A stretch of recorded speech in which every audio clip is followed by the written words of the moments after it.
Од утре, според владината одлука, цените на некои основни артикли треба да бидат пониски од 10 до 15% во однос на оние од 1 март. Се најавуваат прифатливи цени на млечните производи и тестенините. Реакциите се позитивни дека на 16 веќе ќе имаат сите намалени цени според новите цени кои што се дефинирани. Ова е изјавата на вице-премиерот Битики во која тој убедува дека намалување на цените ќе има, но што очекуваат граѓаните? Цените на прехрана? Не верувам. Кај што изгледа, не верувам дека како ќе ходи. Не. Да, очекуваме. Тоа не верувам.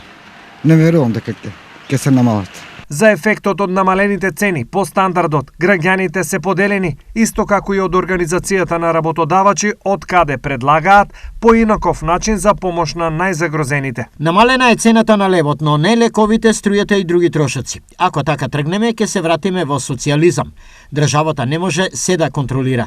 На краток рок ова е добро решение, но на долг рок за владата е побезболно решение да им исплати по 2000 денари на загрозените категории на граѓани. Смета Ангел Димитров.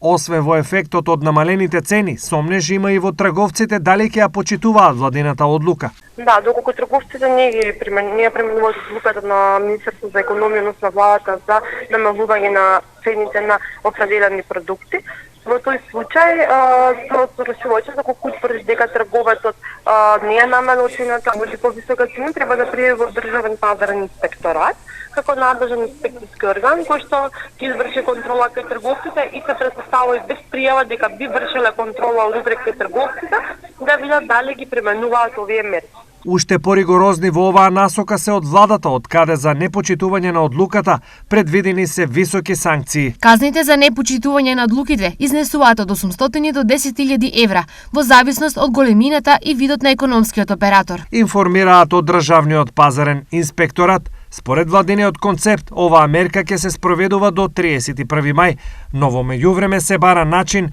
како подостапни и со пониски цени да бидат оризот, јајцата, шеќерот, но и месото.